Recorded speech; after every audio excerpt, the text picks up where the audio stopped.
আসসালামু আলাইকুম প্রিয় খামারি ভাই বোনেরা, সবাই কেমন আছেন? আশা করি সবাই ভালো আছেন। আমি আজকে খুব গুরুত্বপূর্ণ একটি বিষয় নিয়ে আলোচনা করব, সেটি হলো কোয়েল পাখির একটি ভাইরাস নিয়ে, যেটার নাম হলো রানীক্ষেত। যে রোগটা আপনার খামারে যদি আসে, একটা মারা যাওয়ার পরে আর আপনি অন্যগুলাকে কোনোভাবেই বাঁচাতে পারবেন না, ওই সময় কোনো ওষুধে কাজ হবে না। তার জন্য আমাদেরকে আগে থাকতেই সতর্ক হতে হবে।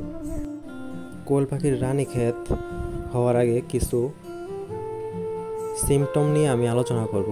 সেগুলো হলো যেমন কোয়েল পাখির মল সবুজ বর্ণের হওয়া, কোয়েল পাখির চোখ ফুলে যাওয়া, কোয়েল পাখি গাড় বাঁকা করে চারটি করে মারা যাওয়া, তারপর কোয়েল পাখির মুখ দিয়ে লালা বের হওয়া।